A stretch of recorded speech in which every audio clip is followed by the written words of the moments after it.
I've never shot a bow with a GoPro on, so let's see how this goes. And boom, I'm hands-free.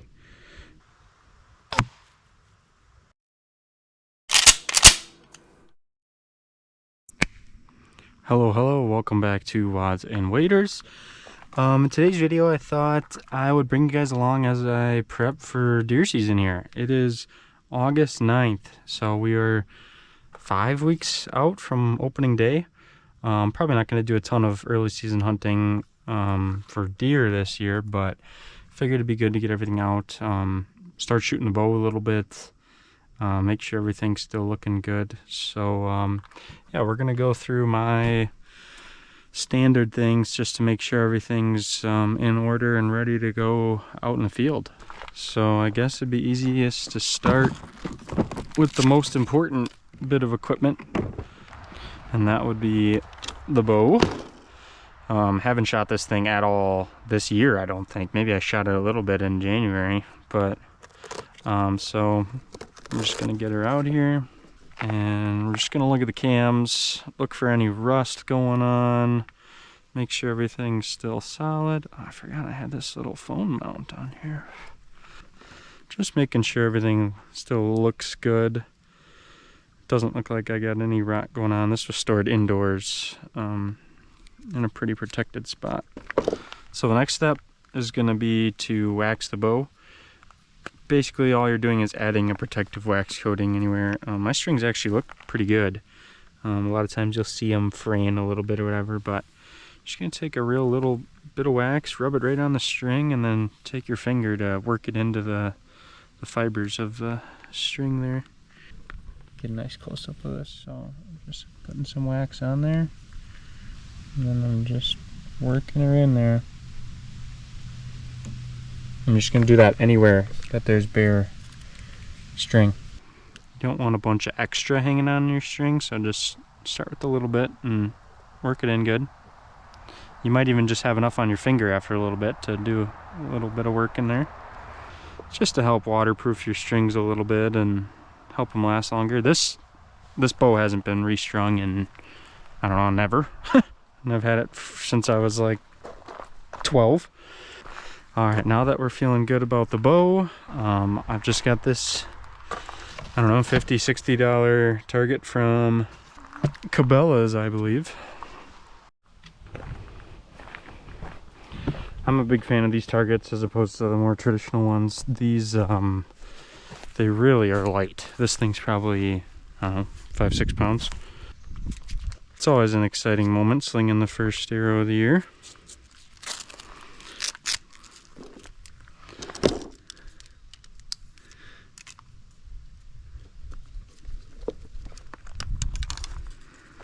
I've never shot a bow with a GoPro on, so let's see how this goes. Wonder how it's gonna look. How does it look?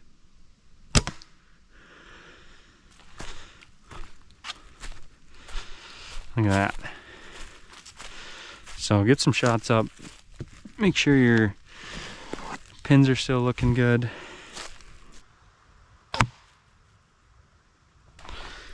So we're just going through all our stuff today. I've got one of these little Archer boxes. Got all my nocks and some miscellaneous bits and my broadheads and extra peep sight tubing in there. Really good thing to have with you in the car or in the truck when you're bow hunting. If something breaks or fails, you gotta back up. Alright, so we got some shots up. We're feeling pretty good with the bow now. It actually seems to be in pretty good shape. Next we're gonna go over the stand. So I hunt pretty much only public up here. This is my third year in a row hunting pretty much exclusively public. And to do that, I've got a hang-on and some sticks, and I'll tell you a little bit about those. So my sticks are from Latitude Outdoors. These are one of the most popular sticks on the market. They come with this little strap, which is nice to just strap it together and make sure there's no banging around or you don't lose anything. They stack very well. They are pretty pricey. I've only gotten 3, and I honestly don't even always use 3. Sometimes I use 1 or 2. I just don't have any need to be more than 15-20 feet up in a tree. My only complaint about them, They're a little loud when you bang them together, thus the stealth tape on them helps a little bit, but they can really just hit in a lot of different places, so it's really hard to tape up. And then the stand itself, this is from Extreme Outdoor Products. This is the, I can't remember the model off the top, but my reasoning for going with the hang-on was I had a climber, and the hang-on, you can go around limbs, you can go on an angle, just way easier, and it's way lighter.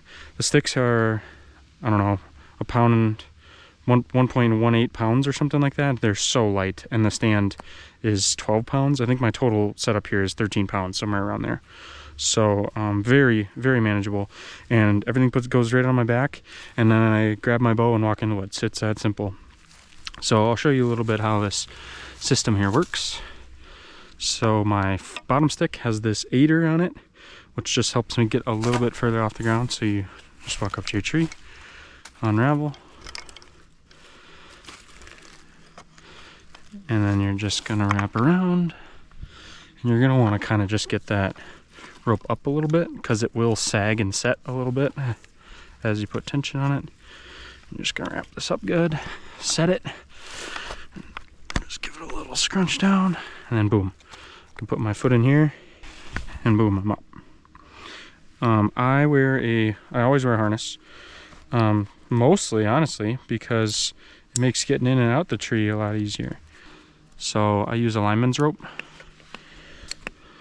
which is just an adjustable knot on a two-ended rope here. So I'll wrap that around. I'll clip in, and then I can kind of lean back, and boom, I'm hands-free, ready to go to the next stick. Something I kind of forgot to mention, when I'm climbing, I'll take a stick and I'll put the first one on, and I'll just kind of set everything out on the ground like this. I'll take my first stick, put it like that. Second one will just go on the other side in my vest. So they're not touching or banging on anything, but they're real accessible right here. So when I'm leaning back in the tree, it's real doable. So that would look a little something like this. All right, so now I'm up in the tree, and I could just take this off, unwrap it, put it on, boom, next. Another thing I didn't mention is my bow. I'm just setting that on the ground and putting a tow rope on it. Got a quiver, my arrows are right in it, so that's not even a problem or a concern until I'm up in the tree. The stand is just going right on my back with these straps I added. These were like $8, and I'll show you a little bit how we'd put it on. So another tip if you're getting into hang-ons is don't put your stand very far from your top stick.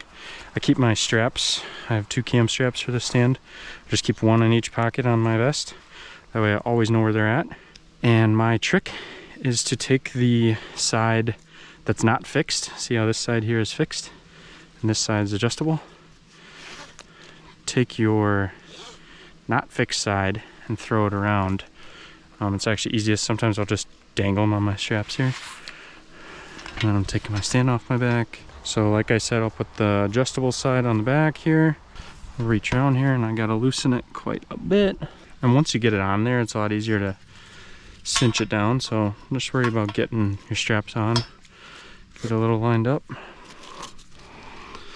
You don't want your straps twisted at all. So you see I twisted it there. I'm gonna undo that. And this can be a frustrating process, especially early in the season when you haven't gotten it down pat. So take your time, take deep breaths. When you're dangling from a tree is not a good time to get upset. Another tip is to put your stand off to the side from you like that, because otherwise you're gonna have such a hard time getting in it.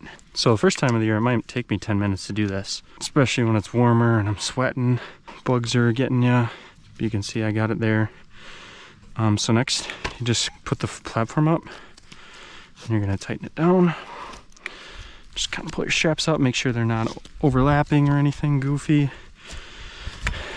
And once you get it nice and tight, then when you put the platform in here, it should bite into the tree pretty good. So you can see there, I'm having a hard time getting it to really go down at the bottom. That means it's pretty good. And this stand is also adjustable. I can adjust this, move this down. So if my tree's leaning back, I need that platform to sit a little lower, I can do that, and vice versa, I can do this. And then I'll usually unclip and clip above right away. And I might even do this just with the full line here. Just make it easy on myself. So then I'm attached to the tree as most times as possible. And just climb in.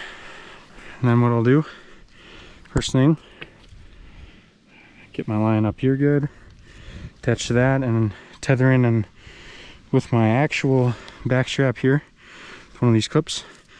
And then I'll sit down and get worried about hoisting my bow up and getting situated and grabbing a call or grabbing a drink or checking my phone, checking the weather. This isn't a great example. I didn't do a great job on the straps here, but you get the idea of how the system works, and the exact opposite coming down.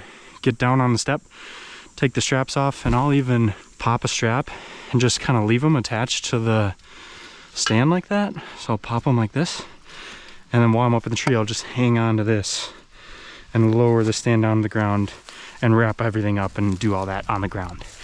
You just really want to be as safe as you can. Every year someone gets hurt doing something stupid out of a tree stand. You just don't want to be that guy. And honestly, in this situation, the lineman's rope, it's safer, yeah, but it's also just way easier to have both your hands and be able to grab the tree if you need to, or reach around or bear hug it to get a cord around it or whatever. So yeah, that's my setup. So as I'm going through all this, I'm checking for fraying, I'm checking for real stiff rotted rope. This is year 3 for this setup, so I've got some extras of these cam straps. I would like extra of these straps for my sticks. These would be a good thing to have. You can see I actually lost the little rubber end coating on this one, but then pack it all up.